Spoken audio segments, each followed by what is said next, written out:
Hello and welcome to World Insight with me, Tian Wei, coming to you live from Beijing on CGTN. Coming up on today's program, the top leaders of China and India met in an informal meeting to mend strained relations.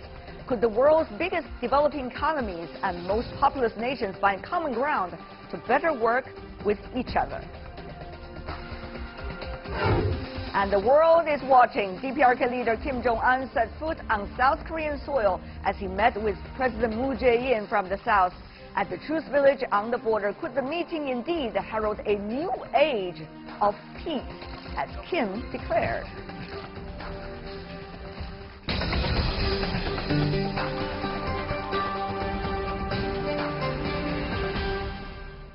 You are watching World Insight. I'm Tian Wei. We begin our program today with the informal meeting between Chinese President Xi Jinping and Indian Prime Minister Narendra Modi in the central Chinese city of Wuhan from Friday to Saturday. The meeting is expected to improve mutual trust and build consensus to put bilateral ties back on track. Before the discussion, take a look at this. Chinese President Xi Jinping and Indian Prime Minister Narendra Modi in heart-to-heart talks in Wuhan today. It's a much-needed opportunity for strategic communication at the top level. Both sides sought in-depth talks in a relaxed setting on issues vital to long-term bilateral ties. The meeting is seen as the perfect chance for such brainstorming. Although the diplomatic initiative seemed somewhat of a surprise, it did not come out of the blue. Last summer, India and China locked horns in their most serious border standoff in 5 decades, the Donglan crisis. The two leaders broke the ice at the 9th BRICS summit last September in China's Xiamen after the border standoff. It helped both sides to recognize the importance of crisis management and cooperation. As President Xi has stressed, the Chinese dragon and the Indian elephant must not fight but dance with each other. The common interests of China and India far outweigh their differences as they work on a better Asia in the historic meeting.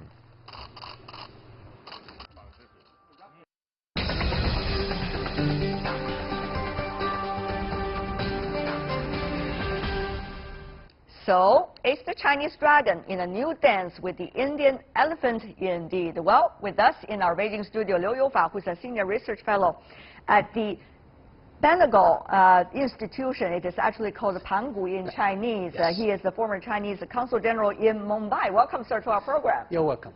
And also in New Delhi, India, we have Mr. Uday Bhaskar, who is the director of the Society for Policy Studies. He's a retired commander who served in the Indian Navy and also one of India's leading experts and on security, strategic affairs. I want to welcome both of you. First of all, why Wuhan?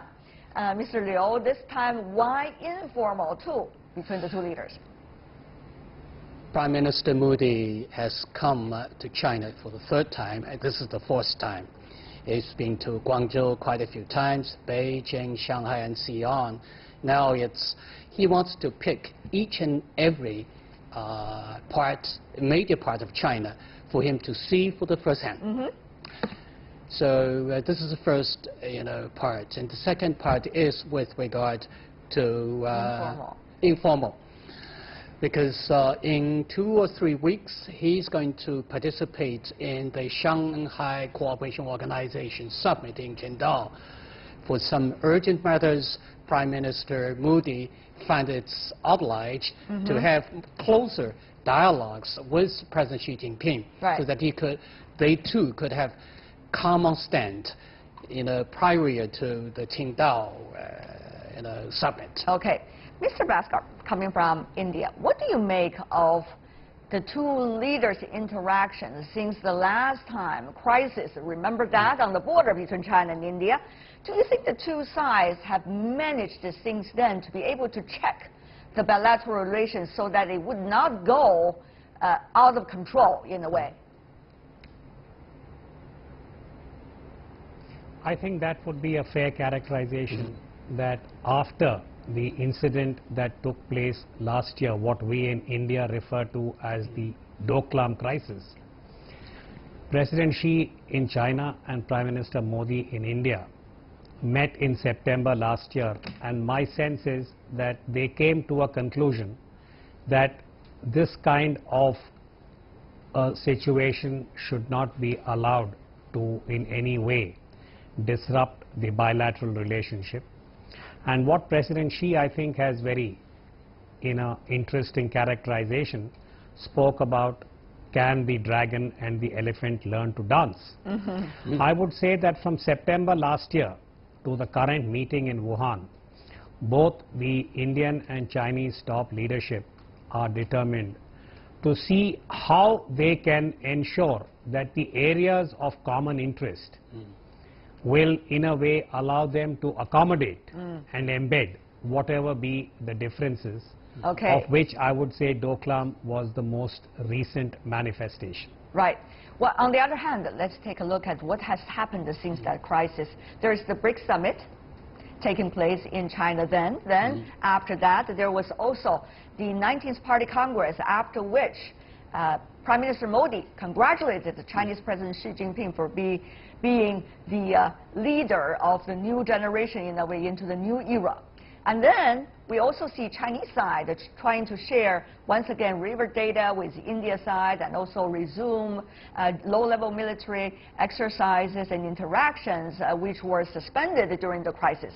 So it seems that both sides have been interacting with one another, but those are not necessarily the things that is likely to decide the fate of nature relationship between these two countries. So Mr. Liu, if I could ask you about that, what exactly is going to be the relations between China and India? If you could use some term, is it going to be a partnership or rivalry? India and China. Well, I heard some hesitation, Mr. Liu, from you. Strategic partnership in the year 2005. Ever since then, the bilateral relations went through, zigs and zags, highs and lows. Right. But in general, the two countries have been pushing forward the cooperative relations in many areas. As with regard to the partnership, I would say the bilateral relations between India and China are now mainly driven by the convergence of interest. So it's the partnership plus the competitors on the base of rules. Okay, let me ask you, Mr. Bhaskar. The world is changing fast, we all know that. It used to be the world order, but now a lot of things have been challenged and been changing, it seems.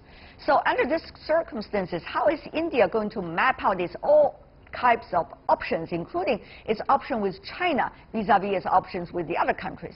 What do you think about this strategic issue? How is that being, in a way, debated and argued about within India? In India, there is a lot of debate and discussion, and I want to pick up the point made by Mr. Liu, that if you look at the last few years, while the differences and the divergences, like, say, Doklam, have definitely come into the public domain, and there is a lot of visibility, India and China also have a certain, I would say, track record of very meaningful partnership at the global level, particularly in areas like, for instance, climate change. You will remember that when the Paris Agreement was going on, India and China played a very critical role in ensuring that there was a consensus which also protected the interests of the developing countries. In the current phase, I think if you look at what is happening in the United States and the kind of policies that are being adopted by President Donald Trump, it appears that the global trade patterns are now being challenged, and a certain degree of protectionism or even trade wars may be on the anvil. For instance, the United States and the European Union on steel and aluminium tariffs. So in this kind of a world, I think China and India are perhaps looking to see how they could maximize their own positions to ensure that certain principles of globalization and free trade are in a way enabled and made stronger. My sense is that both President Xi and Prime Minister Modi would be discussing this in Wuhan. Is that going to be one of the dancing steps, Mr. Liu, that the Chinese President Xi Jinping has been talking about between the Chinese dragon and the Indian elephant, about trade? Yes. We talked about, let me just compliment Mr. Bhaskar in what he mentioned as the trade war between U.S. and China. As I look at it, the essence of the latest trade disputes between U.S. and China is the reckless policy behavior by the U.S. government to address the trade issues with partners in accordance with its domestic laws. This is at the expense of all the international trade partners rather than China alone. So in this regard, it is the obligation of all the international community, China and India included, to form the united front line to oppose openly the unilateral trade policies. But you know, people have been talking about maybe if China is not getting all of those deals, some of the other developing and emerging economy could get the contract. So, Mr. Liu, is India the real partner in that regard to safeguard the international trading system? Or actually there are different ways of looking at it from different perspectives? Mr. Liu, very briefly from you. Yeah, as Mr. Bhaskar, my good friend, has just mentioned, China and India are the natural allies in protecting the multilateral trade mechanism and to promote the, to maintain the free trade. In these are the two areas where China have to work with India, vice versa. Right. When we talk about working together, the two of you probably have to tackle one question very urgently. What about the Belt and Road Initiative? As we understand, Mr. Bhaskar, earlier there are differences between China and India over whether China should have the kind of cooperation with Pakistan regarding certain areas of development along the Belt and Road Initiative. Of course, China said, you know, the Belt and Road Initiative is very inclusive. We have a lot of different options to work with different countries. Mr. Bhaskar, how is that sounding to India so far? What kind of options do you think the two countries, China and India I'm talking about, could have in that regard? Well, first of all, I would say that as far as the China-Pakistan cooperation, the Sino-Pakistan cooperation is concerned, I think it would be a very positive kind of initiative by China if it can help to stabilize Pakistan, which, as we are all aware, is going through a series of domestic crises as far as its security is concerned. We have the challenge of terrorism, which since 9/11 has become a very, very major and complex challenge for Pakistan internally. And much of that has to do with the fact that the Pakistani military, for its own reasons, believes that it must support certain terror groups which are against Afghanistan and against India. And I'm sure the Chinese professionals are aware about this. From the Indian perspective, I think, as far as the current Belt and Road Initiative is concerned, India has already conveyed what you might call as its own reservations about the Belt and Road Initiative, and particularly the China-Pakistan economic corridor, because that has got certain implications for India's sovereignty in relation to the composite state, as we call it. So, Mr. Bhaskar, what I'll try to ask you is about what about the new possibilities? Is there going to be any? Is there going to be any new possibilities besides repeating the earlier statement? I think so. Go ahead. What is it? Short answer, Madam, is that yes, I think. If I could respond, I would say that some new possibilities can be explored by Prime Minister Modi and President Xi in such a way that the Chinese priority for development can be maintained, while India's concerns about sovereignty can also be acknowledged and they could be dealt with in the appropriate way. Because the last point, I think both China and India have an interest in a stable Pakistan and the issue of terrorism, which is now going to come up in the meeting in the SCO, where China is in the driver's seat. So I think it's an important issue. There are a lot of on the agenda. Go ahead, Mr. Liu. Yes. I could contribute to what Mr. Bhaskar has said. It is a matter of fact that the current Indian policy position vis-a-vis Belt and Road Initiative is contributed not only by its domestic policies, but also because of some of the miscommunications and misperceptions on both sides.